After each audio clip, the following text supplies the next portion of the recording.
വീട്ടിൽ വയനാട് പോയി വരാമെന്ന് പറഞ്ഞിട്ട് ഞാൻ എത്തിയത് പാകിസ്ഥാൻ ബോർഡറിലാണ്. ഇവർ ഇന്ത്യയിലുള്ള ലാസ്റ്റ് വില്ലേജായ താങ്ങിൽ നിന്ന് നോക്കിയാൽ പാകിസ്ഥാൻ വില്ലേജ് കാണാമെന്ന് പറഞ്ഞ് അങ്ങോട്ട് പറഞ്ഞയച്ചു. ആകെ ഒരു വഴിയുള്ളൂ അങ്ങോട്ടും ഇങ്ങോട്ടും പോയാൽ. ഞാൻ തിരിച്ചു വരാൻ നോക്കിയ സമയത്ത് വന്ന വഴി ഫ്ലഡ് അടിച്ചു പോയി. അങ്ങനെ ആ ഒരു ദിവസം ഞാൻ ഇന്ത്യ പാകിസ്ഥാൻ ബോർഡർ ആയിട്ടുള്ള താങ് എന്ന് പറഞ്ഞ വില്ലേജിൽ പെട്ടു. Welcome to day 12 part 2 of Kerala to Ladakh solo ride. മൊണസ്ട്രിന്ന് ഇറങ്ങിയതിനു ശേഷം നുബ്ര വാലിയിൽ നിന്ന് തുർത്തുക്ക് വഴി India Pakistan line of control കാണാൻ വേണ്ടിയിട്ടാണ് ഇപ്പോൾ പോകുന്നത്. ഒരു സൈഡിൽ ഫുള്ള് ഗ്രീനറി ആയിട്ടുള്ള വ്യൂയും ഈ ഒരു സൈഡിൽ ഡെസേർട്ട് പോലത്തെ വ്യൂ. ഇവിടെ നിന്ന് അങ്ങോട്ട് നല്ല റോഡ് ഉണ്ട്, ഇടയ്ക്ക് ചെറിയ ഓഫ് റോഡും വരുന്നുണ്ട്. അതിന്റെ ഇടയിൽ കുറെ ആർമി ബേസ് ഉണ്ട്, പക്ഷെ അതൊന്നും ഞാൻ വീഡിയോയിൽ കാണിക്കുന്നില്ല. അങ്ങനെ നല്ല കാറ്റും മഴയും വരാൻ തുടങ്ങി. റെയിൻകോട്ട് എങ്ങാനും ഇടുന്ന സമയത്ത് വിട്ടിട്ടുണ്ടെങ്കിൽ അടുത്ത വില്ലേജ് പോയി പെറുക്കി എടുക്കേണ്ടി വരും. റെയിൻകോട്ട് ഇട്ട് കഴിഞ്ഞപ്പോൾ തന്നെ മഴ പോയി, നല്ല കാറ്റുണ്ട്. പക്ഷേ വിസിബിൾ അല്ലാത്ത വാട്ടർ ക്രോസിംഗ് വരുന്ന സമയത്ത് ഒരു വണ്ടി പോകുന്നവരെ ഞാൻ വെയിറ്റ് ചെയ്യും, എന്നിട്ട് ആഴം നോക്കിയിട്ട് മാത്രമേ ഞാൻ എടുക്കാറുള്ളൂ. ഈ ഒരു സൈഡിൽ നിന്ന് റോക്ക് ഫോൾ വരാനുള്ള ചാൻസ് ഉണ്ട്. ഈ ഒരു സൈഡിലാണെങ്കിൽ ഒടുക്കത്തെ ഒഴുക്കുള്ള വെള്ളം, ഒരു ചെറിയ കല്ല് വന്ന് ഇടിച്ചാൽ മതി നമ്മളെ ബാലൻസ് പോകാനായിട്ട്. എങ്ങനെ ഈ വെള്ളത്തിലേക്ക് പോയിട്ടുണ്ടെങ്കിൽ വണ്ടി ഉണ്ടാവില്ല, ആളുണ്ടാവില്ല. ഇനി അഥവാ പൊന്താണെങ്കിൽ പാകിസ്ഥാൻ ബോർഡറിലായിരിക്കും പൊന്ത്. ഇവിടെയുള്ള പാലത്തിന്റെ ഫ്ലോറൊക്കെ മരം കൊണ്ടാണ് ചെയ്തിട്ടുള്ളത്. പാലം ക്രോസ് ചെയ്യുന്ന സമയത്ത് നല്ല രീതിയിൽ തണുത്ത കാറ്റടിക്കുന്നുണ്ട്.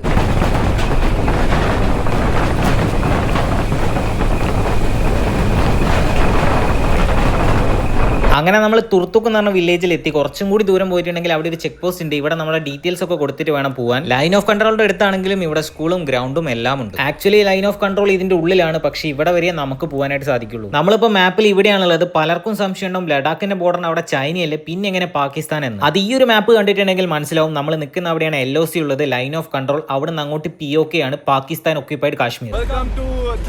ഇവരെന്നെ പറഞ്ഞ് കൺവിൻസ് ചെയ്ത് താങ് വില്ലേജിലേക്ക് പറഞ്ഞു അയച്ചു. 3 കിലോമീറ്റർ ഉള്ളതെന്നാണ് പറഞ്ഞത്, പക്ഷേ ഏകദേശം ഒരു 7-8 കിലോമീറ്റർ ഉണ്ടായിരുന്നു അങ്ങോട്ട്. ലാസ്റ്റ് വില്ലേജ് ഓഫ് ഇന്ത്യ എന്നാണ് ഈ ഒരു സ്ഥലം അറിയപ്പെടുന്നത്. ഇവിടുന്ന് നോക്കുന്ന സമയത്ത് പാകിസ്ഥാൻ വില്ലേജ് നമുക്ക് കാണാം. ഇവര് താങ് വില്ലേജിന്റെ ഹിസ്റ്ററി പറഞ്ഞു കൊടുക്കുകയാണ്. ഇത് പണ്ട് പാകിസ്ഥാൻ ആയിരുന്നു. 1971 നടന്ന വാറിൽ നമ്മൾ നേടിയെടുത്തതാണ്. ഇവിടെ നല്ല ഫ്രഷ് ആപ്രിക്കോട്ടും ഡ്രൈ ഫ്രൂട്ട്സും ഒക്കെ വെക്കുന്നുണ്ട്. തിരിച്ചു പോകുന്നതിന് തൊട്ട് മുന്നേ കയ്യിൽ ഒരു മഞ്ചുണ്ടായിരുന്നു, അതും കഴിച്ച് പാകിസ്ഥാന്റെ അങ്ങോട്ട് നോക്കി. എന്നിട്ട് വേഗം വണ്ടി എടുത്തിറങ്ങി. പക്ഷെ മഞ്ച് കഴിച്ച ഒരു ടൈം ഡിഫറൻസിൽ ഇവിടെ ഫ്ലഡ് നടന്നു.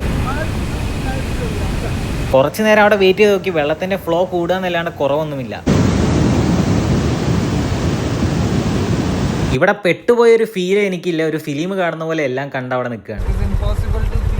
അങ്ങനെ രാത്രിയായി ഒരു രക്ഷയില്ല എന്ന് മനസ്സിലായപ്പോൾ തിരിച്ച് വില്ലേജിലേക്ക് തന്നെ പോയി. അവിടെയുള്ള ആൾക്കാർ ഒരു ഹോം സ്റ്റേ സെറ്റാക്കി തരാമെന്ന് പറഞ്ഞു. ഇവിടെ എഴുതി വെച്ചത് കണ്ടോ, you are under enemy observation, Jai Hind, Vande Mataram. അവർ ഫുഡ് കഴിച്ചിട്ട് റൂമിലേക്ക് പോകാന്ന് പറഞ്ഞു. പക്ഷേ കറണ്ട് പോയി. പനീർ ബട്ടർ മസാലയും റൊട്ടിയും കഴിച്ചു. എന്റെ കൂടെ 2 ഫാമിലീസ് ആയിരുന്നു ഉണ്ടായിരുന്നത്. അതല്ലാതെ പെട്ടുപോയ കുറച്ച് പിള്ളേരെ ഗ്യാങ് ഉണ്ട് അപ്പുറത്ത്. അവരവിടെ ചിൽ വൈബ് ഡാൻസ് ആണ്. അവരുടെ അടുത്തേക്ക് പോയാലോ ഞാൻ വിചാരിച്ചു, പക്ഷേ നാളെ ഫുൾ ഡേ റൈഡ് ചെയ്യാനുള്ളതാണ്. അതുകൊണ്ട് നേരെ റൂമിൽ വന്ന് കിടന്നുറങ്ങി.